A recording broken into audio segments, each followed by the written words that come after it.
baseball game. He has his first baseball.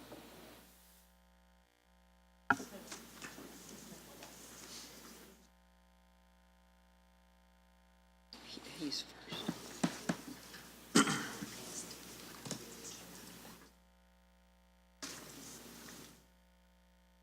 I'm going to use the gavel just in case Gail got too used to it. Gail did a great job. Oh, I meant to take a picture with it. Oh. 2 times. Good evening, everyone. We'll start our work session. Before Dr. Parrish starts with her school consolidation presentation that we have tonight, I was able to talk to a few folks, and after our last meeting, and there were 2 concerns. One was the pace that we were going and the decision and the brevity of the decision we have to make. And the other is, if we make a decision, how accountable are we on the back end if later on we figure out we might have gone down a wrong path? And Gail, thank you for that second question, because we were able to talk with quite a few folks. Based upon that, we are going to change our process and our timeline just a little bit. That will be at the end of Dr. Parrish's presentation, but just please know that we have addressed it, and I don't think we should have any concerns about pace or the accountability of the decisions we're going to have until we actually have a vote. But we will cover that at the end of the meeting. And Dr. Parrish, thank you very much, and please take it away. All right. Well, I'm going to work through a number of issues as I present about information and data related to school consolidation. What you see here on the screen is a list of everything that I'm addressing in this presentation. So some of these were items that we talked about at the last meeting. I asked if this is information you want, and some of them were items that you yourselves as board members requested. So you can see we're covering quite a bit of different information and sort of varied areas, but I'm not going to read the slide to you. You can read it, but I just wanted to give you and those who are watching this presentation a sense that we have a number of pieces of information that we'll be sharing.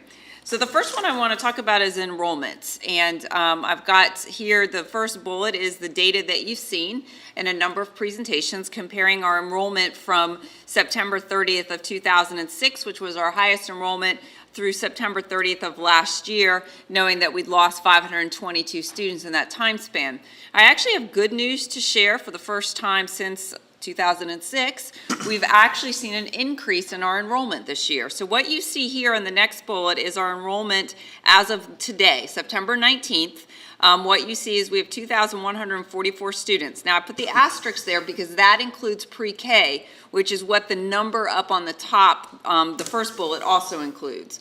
But keep in mind, when we budget, we don't include pre-K in our budget estimates because they're not funded in the manner that our K through 12 students are funded in terms of ADM funding. So what you see in the next bullet is that when we budgeted last year for this year's budget for fiscal year 18, we actually, since the amount that we budgeted, we're actually 61 students over what we budgeted for.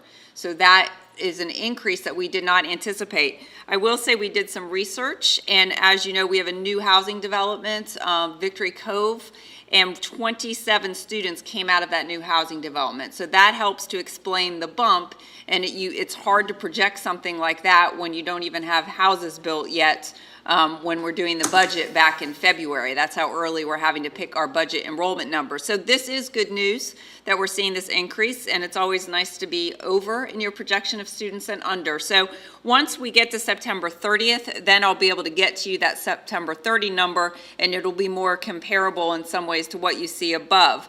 Do know that when looking at the over enrollment from pre-K through 12, though what you see in that first bullet is I used January 17, this past January. When we did our budget estimation, we used our enrollment as of January is what we sent to Weldon Cooper Center so they can project out for us and so that we can make decisions on budget, because last year we did see an uptick between September and January. So in case you're wondering why that bullet there says over enrollment in January, because that's what we use to predict our budget, okay? But I will get you the September 30 enrollment too, so you'll be able to compare September 30 to September 30. Now, Weldon Cooper Center is working on the 10-year projections. I mentioned that last time. I needed to get us to get 10 days in so we could get some solid data for this year. So I sent that to them today, and so it will take them several weeks to provide the 10-year projection, but they will work on that for us, so I'll have that for you as well. So actually, for the first time since I've been here, a little good news on enrollment. I have to say it was a happy day when we first saw those first few days. Of course, as you well know, with that overage of students, we did have to open a couple of classrooms within a week and a half of school because so many parents enrolled their students in that last week. So we hired 2 teachers, which matches the over 60 increased enrollment. The next slide here is information that you actually already have. We provided this to you when we met with City Council and had the joint meeting. But I wanted to put it in this presentation as well so I could refer back to it for you, and you do have it in your consolidation notebook. But just a reminder that we do have some ability to increase students in buildings because we do have a difference between our functional capacity and enrollment. I'm highlighting the functional capacity because we calculated that based on the formula given by the National Center for Educational Statistics, and it's the more realistic view of our capacity because it takes into account special education programs, gifted programs, resource classes that we also need to offer in our schools. So again, as you can see here, when you look at the column on the far right, that you can see that at our primary school and elementary school, we do have some capacity there, but we don't have the capacity to move a whole school into either of those schools. And in fact, with 126 and 125, we don't even necessarily have the capacity to move a whole grade level into the school. So that's important to know. And the middle school, it's even a smaller amount in terms of capacity of only adding 71 students. You do see a higher capacity at the high school, 327 students. Do keep in mind when we do calculate that, that does mean that you would have teachers moving throughout the building. They wouldn't necessarily be assigned classrooms. So why I say we can definitely increase students at the high school, I'm not sure we'd ever want to bump right up to that full 327 because it might make scheduling a little bit more challenging. But we certainly do have some additional capacity there.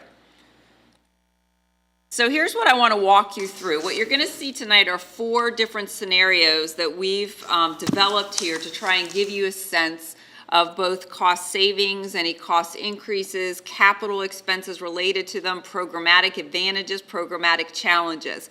At the end of this, if there's another scenario that you would like us to work through, as you'll see we've done with these 4, we would be happy to do that for you.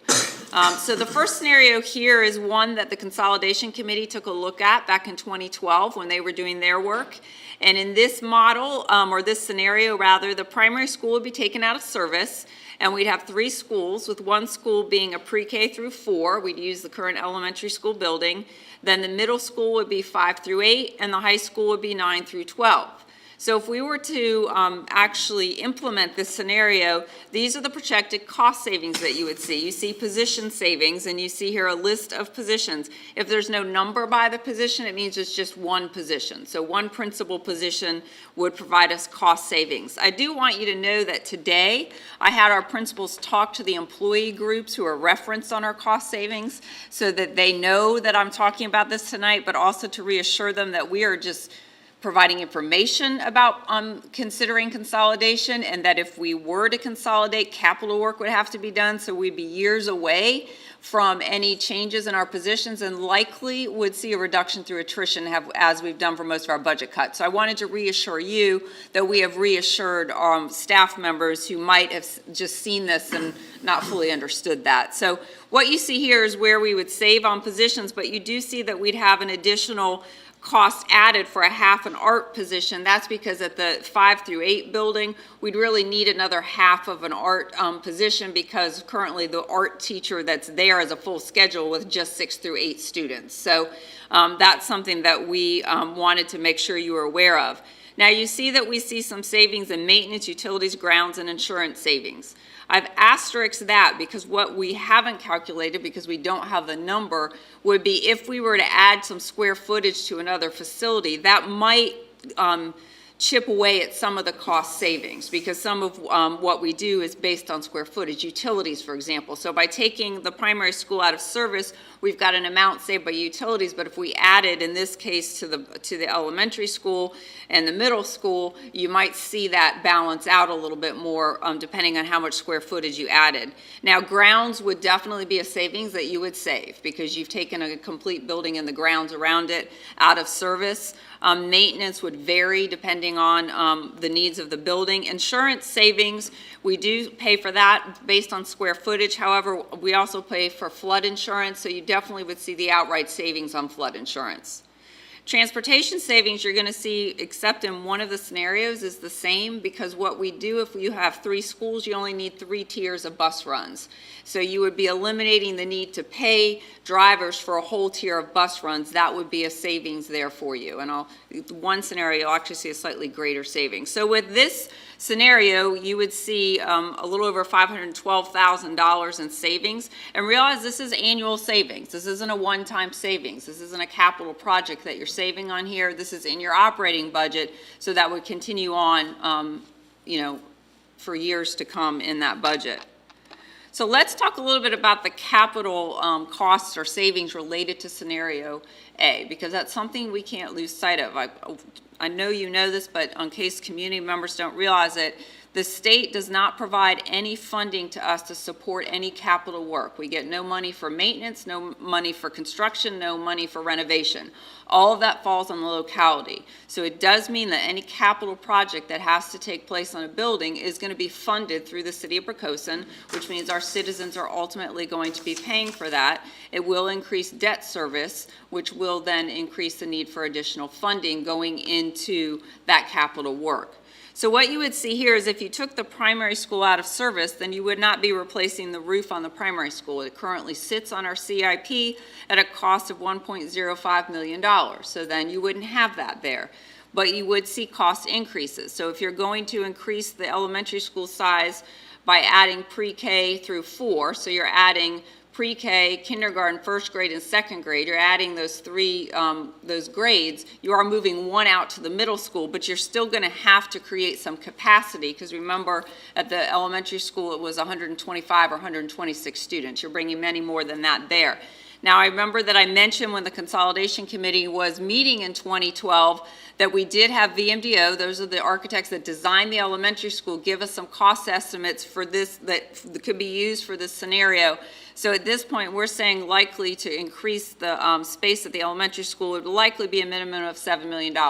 Recognizing that number could change, but we wanted to give you a sense of where we think it would be in the ballpark for us.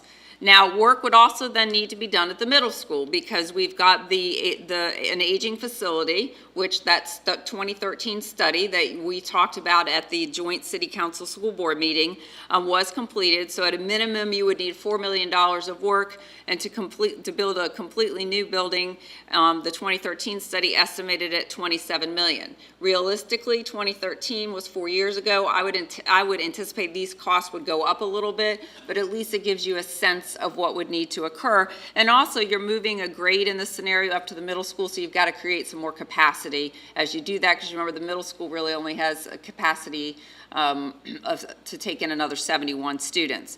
And what you'll see in all of these is that you will need to add additional buses, because we will be going from 4 tiers to 3 tiers, so you have more students riding buses at one time, so we would need to purchase some additional buses. We don't have the total, because that would be driven by what the scenario actually is that's selected, but recognizing that approximately, it costs approximately $90,000 to buy a new school bus. Depending on when we do that, obviously that cost could go up as well. So programmatic advantages. What you see here is that primary teachers would be able to work closely with 3rd and 4th grade teachers as they strive to meet accountability measures.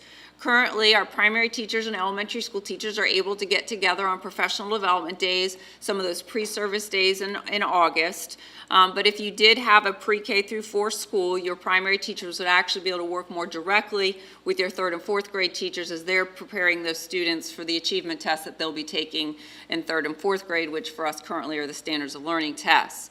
You would have one less school transition for all students. You're going to see this in every scenario, that in this case, instead of transitioning between 4 schools, they're only making a transition 3 times to schools. In this scenario, fifth graders may be able to take middle school math courses because they'd be at the middle school. So we do have some students in the elementary school who are advanced at math. This would actually enable them to take some of those middle school courses while they're there. You would have a wider variety of after-school clubs available to fifth graders. And in this model, you may see departmentalization of some fifth grade teachers. So in other words, more like a middle school model, you might have fifth grade teachers who just do math or just do science, just social studies, just language arts. So for some folks, they see that as an advantage. Programmatic challenges, our community would have to adjust to not having a school for primary students. We know our community likes our primary school, so this would be an adjustment for them. Also an adjustment to having fifth graders at the middle school level. And we would have to work to develop a master schedule at the middle school, bringing fifth grade into that schedule. So we'd really have to work to see how would we make that work with the school. It could definitely be done, but it would obviously take work. So we've listed that as a challenge, and you'll see similar ones listed in other scenarios. So I'll stop for just a second. Any questions on A before I move to scenario B? And certainly at the end of the presentation, I'll be happy to answer too. It'll keep going. So scenario B is fairly similar to scenario A. Again, we're taking in this scenario the primary school out of service, but you see the configuration would be pre-K through 5 at the elementary school, leaving the middle school as it is and leaving the high school as it is. And so what you'd see here is the savings amount is different because one, you're not adding the part-time art position to the middle school, and you would see the savings here of a principal, media specialist, part-time music, part-time counselor, a nurse, one PE position, and one clerical position. Again, the same caveat for the maintenance, utilities, grounds, and insurance savings. If we were to do this, we would have to add capacity to the elementary school. You'd lose some of those savings in doing that. Transportation, as I said, remains at $30,000. So you save over $600,000 if you were to consolidate in this manner. So this looks very similar when it comes to looking at the capital improvement plan and what capital costs would be. Again, you'd save on the roof replacement of the primary school because you wouldn't have that building in operation. You'd see the same thing where you need to add capacity at the elementary school based on VMDO's work in 2012. We're estimating it would be likely a minimum of $9 million because now you're adding more capacity because you've got more grades at the elementary school than you did in scenario A. And then again, with the middle school, you'd have to address it. So even though you're keeping the middle school with the same grades, 6 through 8, we know because that facility is aging that we would need to do something with that facility, whether it was to do minimal repairs at $4 million or build a new building at 27. Again, probably likely more now that we're 4 years further down the line. And again, the additional buses that I mentioned you would also need in this scenario. So programmatic advantages, again, you have your primary teachers working closely with third, fourth, and now fifth grade teachers to meet those accountability standards. And you also have one less school transition for all students. But you're not going to see a lot of other changes programmatically like you did if you're moving your fifth graders up to your middle school. And the programmatic challenges, again, we would see the community would need to adjust to not having a school for primary students only. Realizing that pre-K through 5 is really the typical elementary configuration for schools, which is why we don't see some of the challenges we see with other configurations. So since this scenario C moves us into taking the middle school out of service, so now we look at this a little bit differently. Here that means you'd have the primary school still as it is, pre-K through 2 in the same building, and you'd be building your capacity at the elementary school, so you could make the elementary school 3 through 7. You might change the name so it's not just the elementary school, since now you've got some middle school there. If anybody, I don't want people to worry about that. And here in this proposal, you move your 8th graders to the high school in this scenario. Here you see the position savings here, the principal, media specialist, nurse, one clerical. We don't have here listed any cost increases, but I did asterisk this. If we were to adopt this scenario, moving the 8th graders to the high school, we'd have to really look at scheduling, because right now at the middle school, we have 6th, 7th, and 8th grade teachers who are not necessarily just teaching their grade. So for example, if we have 8th grade teachers that are teaching 7th and 8th grade, we might have to have some of those teachers stay at the middle school, which means we might have to hire at the high school to help offset the move of the 8th grade. It would take a lot of research and really having a sense of student schedules to pin that cost down for you, but I want to put everything out here that could happen so you're aware of that fact. So that's why that asterisk is there. And again, the same is true with maintenance, utilities, grounds, and insurance savings. we could see some of that offset because we'd have to increase capacity here, obviously at the elementary school, and that could create a little bit of an increase over what we're currently paying there. So looking at the CIP, now this means on your CIP in terms of saving, you've taken the middle school off at this point. So you don't have the somewhere between $4 to $27 million project sitting on your CIP. So now what you would have, though, is you would need to add an addition to the elementary school to increase that capacity for those grades. That is a cost that would need to be determined. We would have to get some insight from an architect. Also, because you're adding middle school grades there, likely we would need another gym, and we may need some cafeteria or eating space for students, band and chorus rooms. So you've got some unique needs of the middle school that the work that VMDO did for us in 2012 wasn't addressing, because it was about just making it a bigger elementary school with more elementary grades. There's a chance at the high school we could have some small CIP projects. One example would be all 8th graders have to take PE, so we'd have to look to see, do we need to do anything to the locker rooms, for example, because you're adding another full grade of students that would be taking PE. So again, I just wanted to say to you that could happen for us there. And again, I say additional bus costs. So that would, you're still here with this, you're still running a 3-tier system. So what are programmatic advantages? Well, elementary students, again, as we said, if you put the 5th graders in the middle school, now if you have the middle school students attached to the elementary students could access middle school math courses more easily. There could be consideration of giving 5th graders access to additional electives such as band. Some school divisions I know that have like K-6 elementary schools, they've got 5th graders taking band because there's a band because it's a K-6 elementary school. So that could be something that could be looked at as one example of an elective they might be able to take. For the 8th graders at the high school, they could take additional high school courses in math, foreign language, and science. An example for foreign language would be at the middle school right now we offer we offer Spanish and French, but we don't offer German until they get to the high school. So if you're an 8th grader at the high school, you could decide if you want to take German, you might start that then a year earlier than you would have.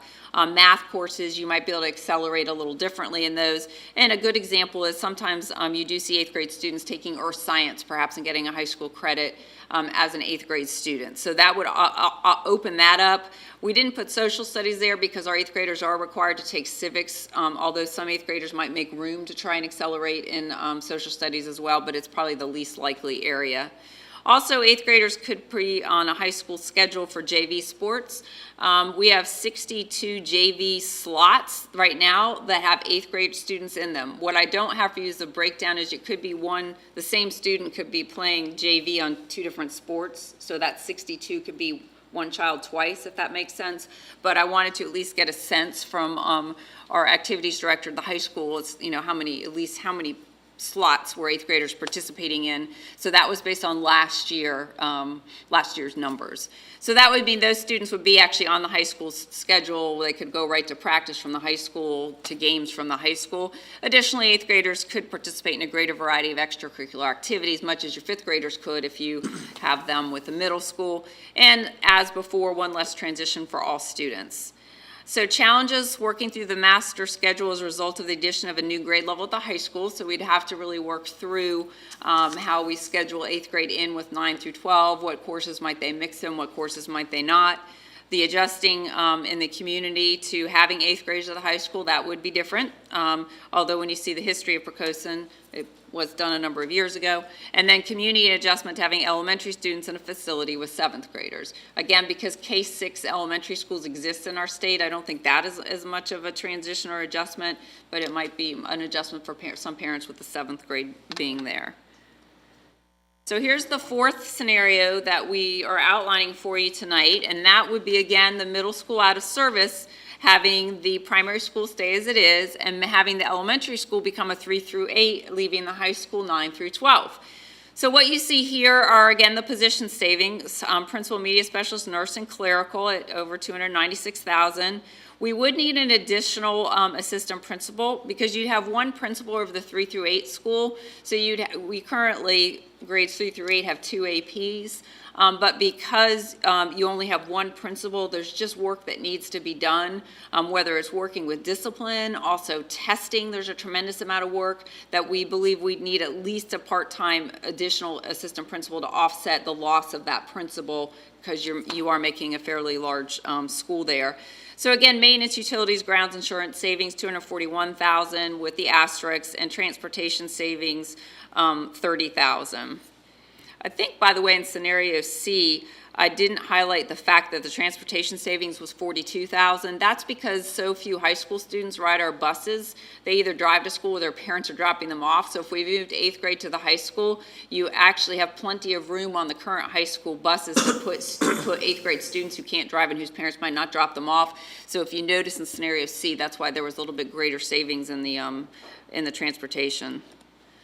So here you go again with the CIP. Because you'd be taking the middle school out of service, you'd be saving somewhere in that $4 to $27 million again, because it would no longer be on your capital improvement plan. You would need the addition at the elementary school for the additional grades. Again, we just don't have an estimate for that, but we can work on that and get that for you. And once again, the additional buses. So that would be the difference for you for scenario D. Programmatically, again, elementary students could access middle school math courses. Consideration could be given to 5th graders accessing additional electives such as band as the example again, and one less transition for all students.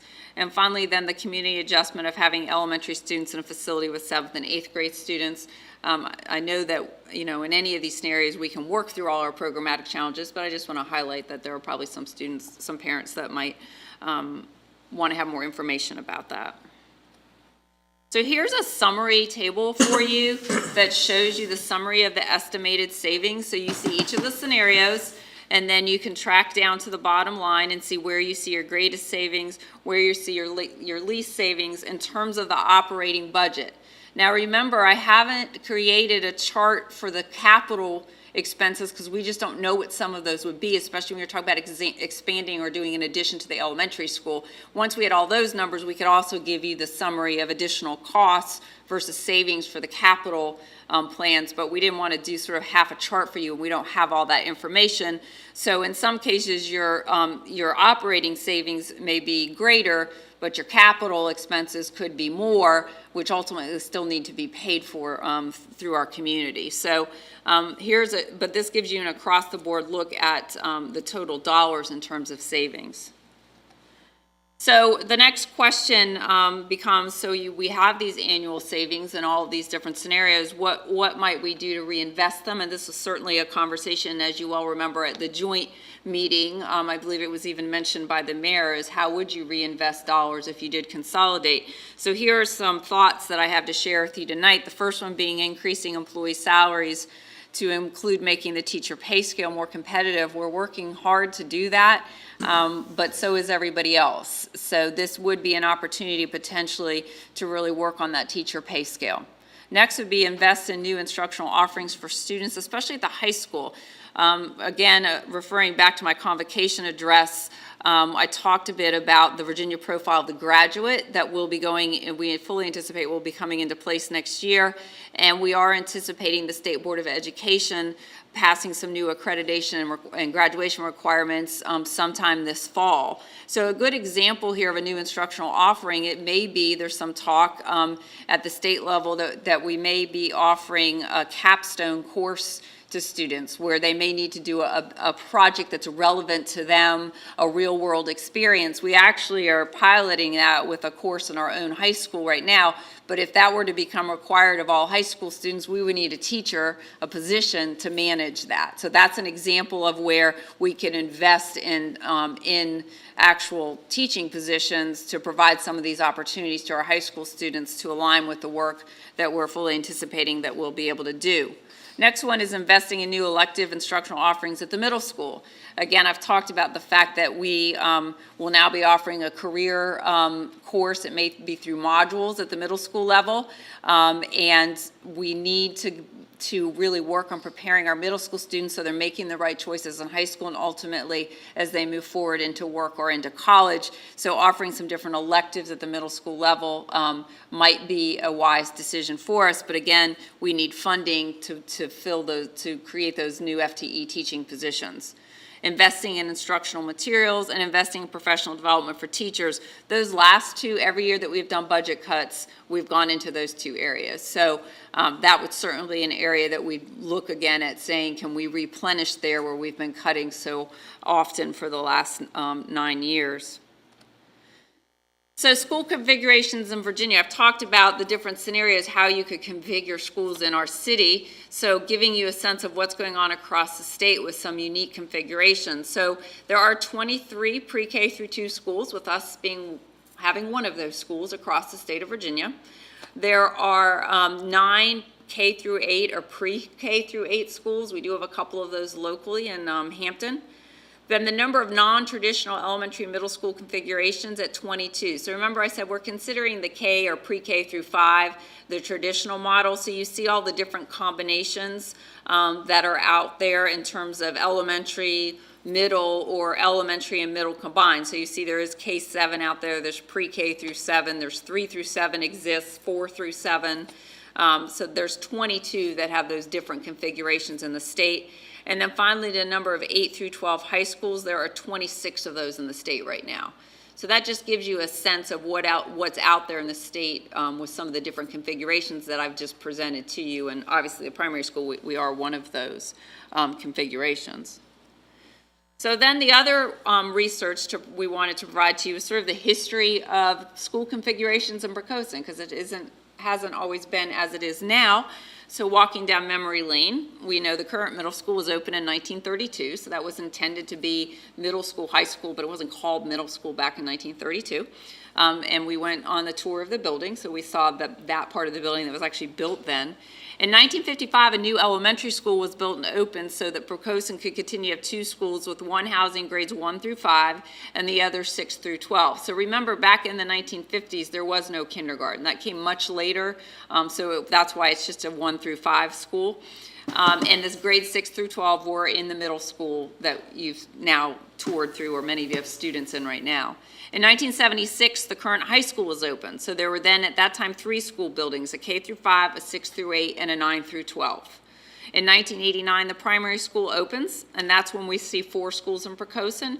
It was made a primary school so that there didn't need to be redistricting or rezoning in Poquoson, so you didn't have 2 elementary schools where half the city would go to one and half the city would go to the other. Instead, by doing pre-K through 2, 3 through 5, all students went through all 4 buildings in the school division. And then finally, the new elementary building was opened in 2008 for the 2008-2009 school year, and that was built because Isabel had really badly flooded the previous elementary school, and so that was built before the middle school, which I think prior to Isabel that people thought the middle school might actually be touched before the elementary school. So you all, somebody asked us about flooding history with our schools. So Hurricane Isabel, as we know, flooded the former elementary school and also did flood parts of the middle school. So the gym was flooded, the tech ed room, which we went in on the tour, was flooded, the electrical supply room, which I believe you also saw on the tour, and the auditorium were flooded with Isabel. In 2009, we had the nor'easter that was called Ida, and we had parts of the middle school flooded with that, gym subfloor, so some water got in there underneath the floor. We didn't have to completely replace the gym floor. It was able to dry out.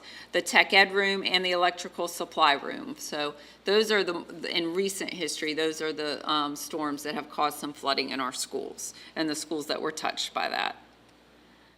The other question that we wanted to answer for you is the total cost to construct PES, remembering that PES was opened in 2008, so it gives you a sense of how long ago construction was done to get a sense of construction prices.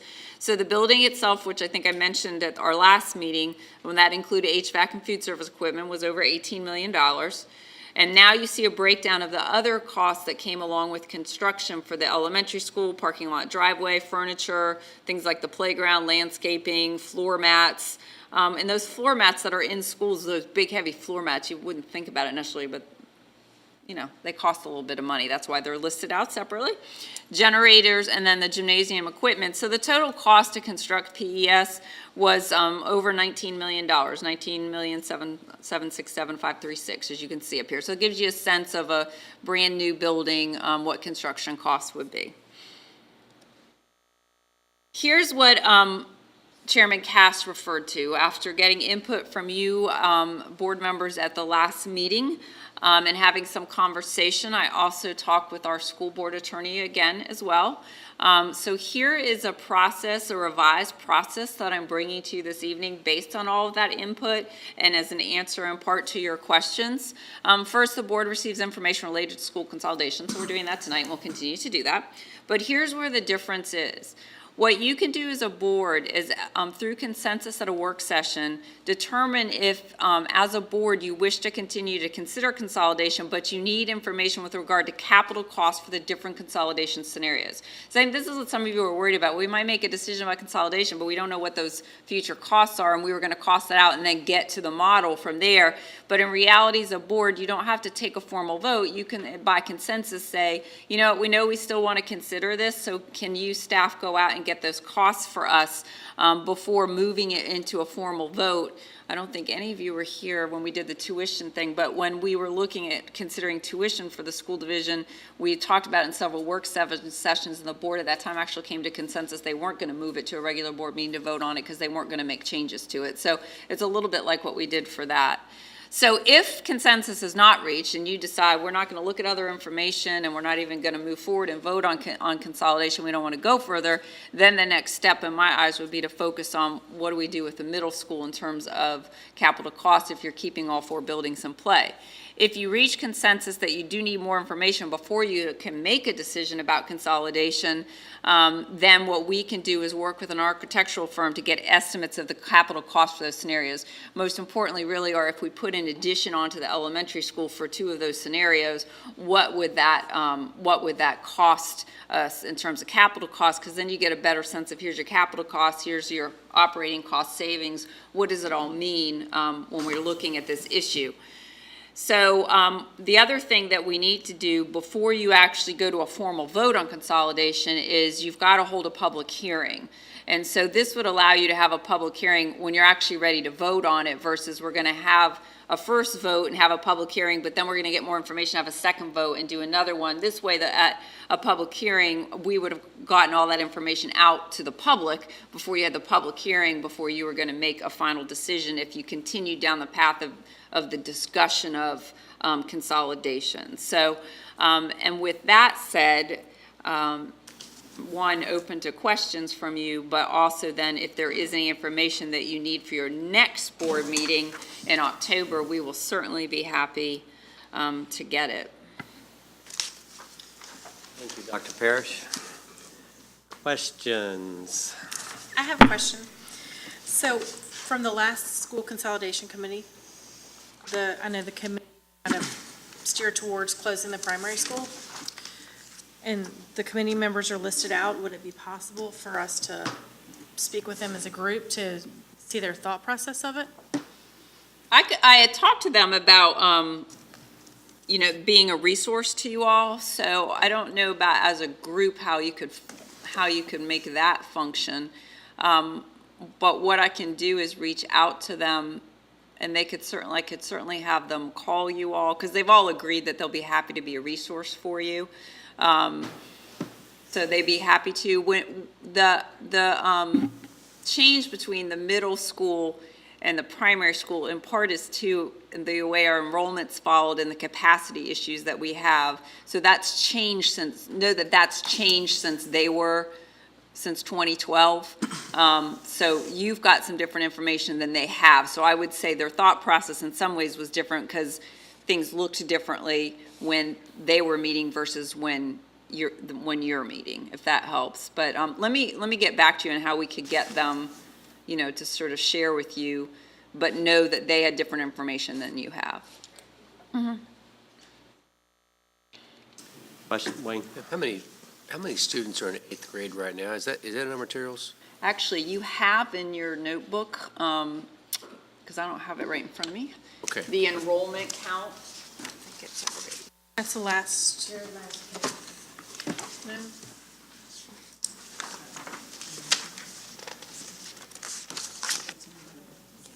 It is enrollment on the last page of the. Yeah, last. Very last page, We count over.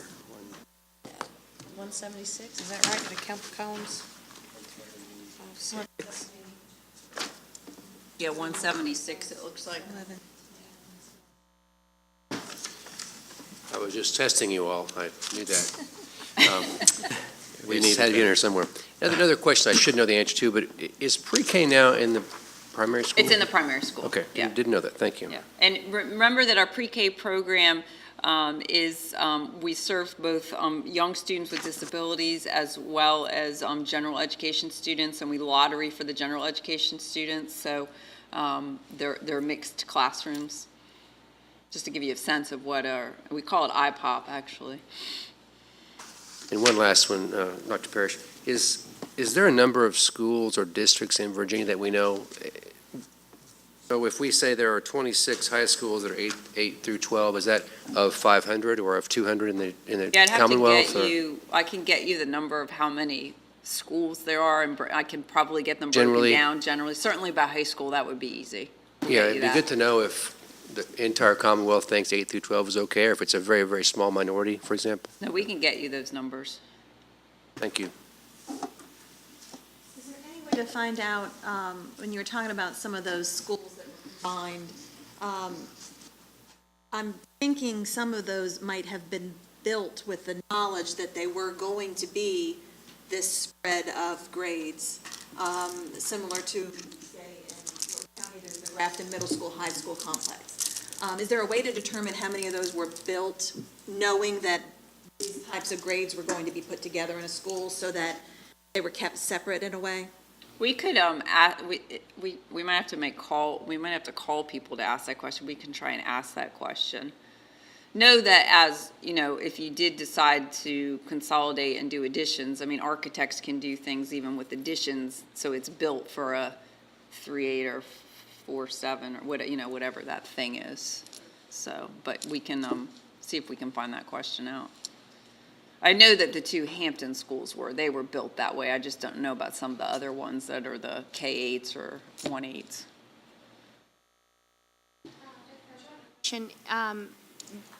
Wasn't there a tour scheduled with you and Chairman Cass? Did you ever go and tour the school?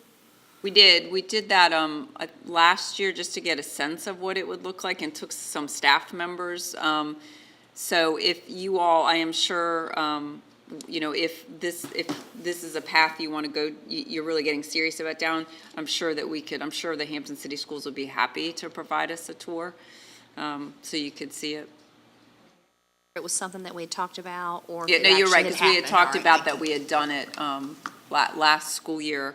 Knowing the consolidation conversation was going to occur this year, I wanted to go do a little recon to sort of say, okay, what does a K-8 school look like? How do they do it? So, because as Gail said, that it was designed for that purpose. Chairman Cass, are we finishing a Dr. Parrish segment and then going into our own segment in a moment to discuss this second bullet point here? Is that what we're doing? Yes, we will Right. discuss in just a minute. We I'll want to wait get till all then. questions out. Okay. Jennifer, when we toured the school, it struck me, what was the name of the school, Dr. Parrish, in Hampton? We went to the one on The one behind Bethel High School? I forget the name of the the school. Phoenix. We went to the Phoenix school. Yeah. And when they talked about how the community accepted the school when it was new, they said it was hard at the beginning because people get used to how it progress along. And then the future years, there were no issues whatsoever. And having families and brothers, sisters, or brothers together in the same area seemed to be very accommodative to families. And they liked See that? liked some of that. So a little heartburn at the beginning, a lot of good things that happened after time progressed on. So that's what I derived from a very long tour and a lot of discussion. There were other positive things, and I still have my notes from that, but Thanks for that. They're a K-8 school. K-8. So you have a 7th grader who can look after his little sister who starts, or a big sister who can look after the little brother. I mean, so they were a lot of talk about that. Getting them into school and getting them in the right place. And I'm sure parents would feel better about that. Other questions?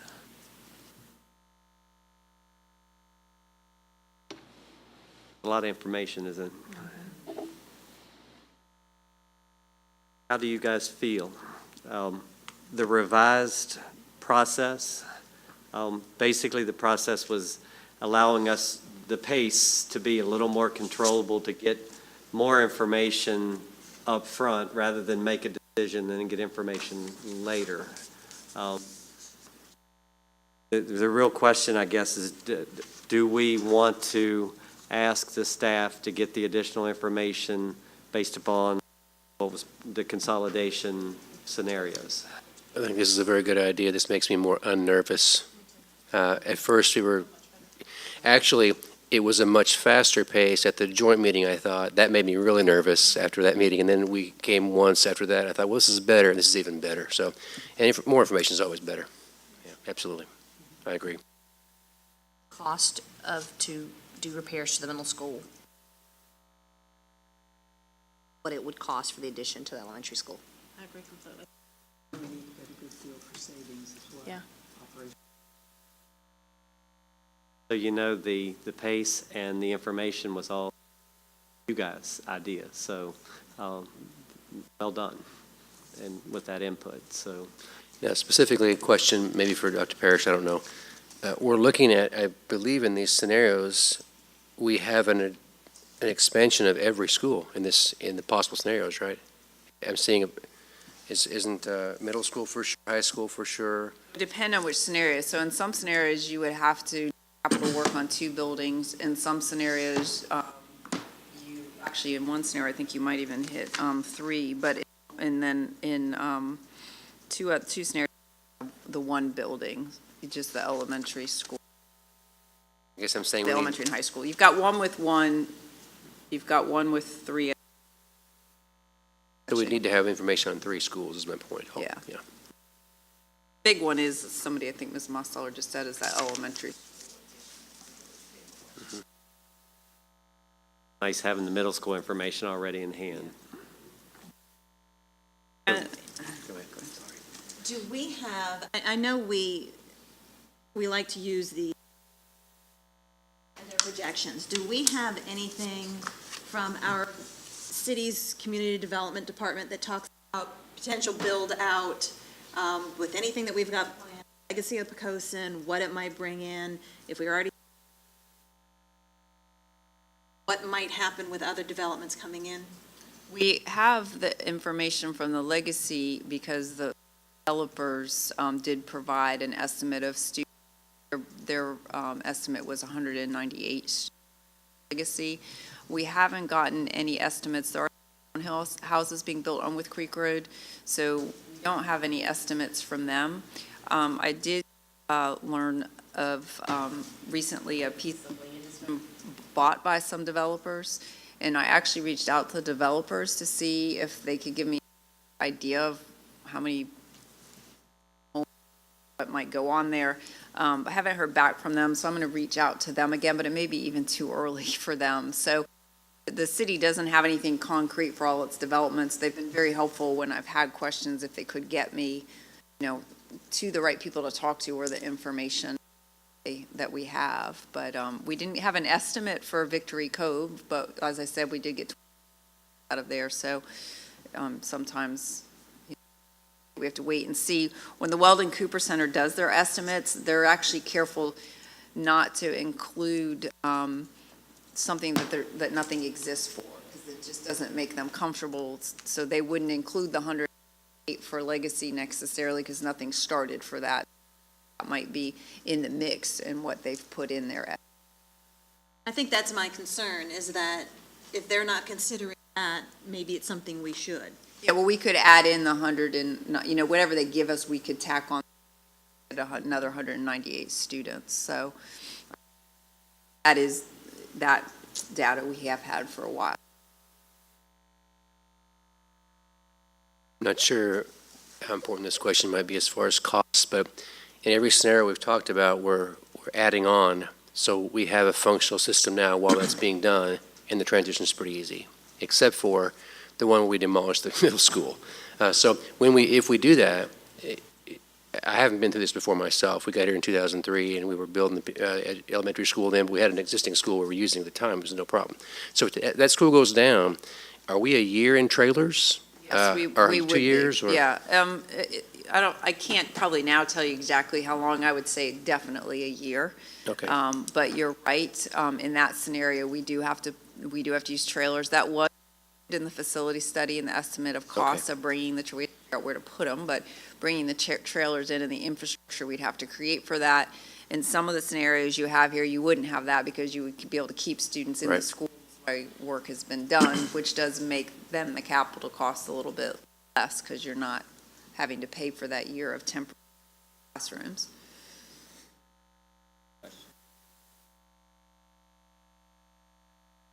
Anything else? Do we have a consensus that we want to have the staff seek out and find capital costs based upon the scenario? Wayne, you're good. Nod your head, nod your head. No, Jeremy? Oh, you're on the fence? That's what you have a consensus. Okay. Thank you. So what we'll do, this may take a little bit of time, but what we'll do is we need to work with an architectural firm. We're looking to actually design the elementary school so they know exactly how an addition could be put on there. But so we may not have that information for you October. It might be November. What we'll do is, I know you had several questions and been writing them down for me, so we may be able to get some of those questions back to you that you asked for tonight to you at your October meeting. I don't know that we'll have the architectural estimates, so I'll just keep you updated as we move through.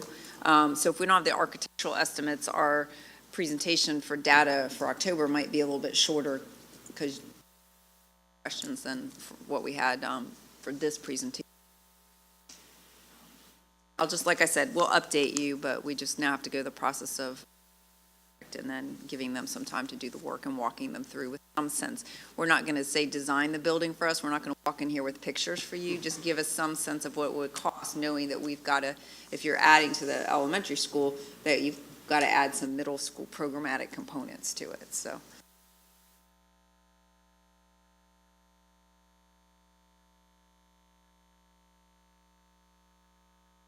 Instructional data update from Dr. Fox.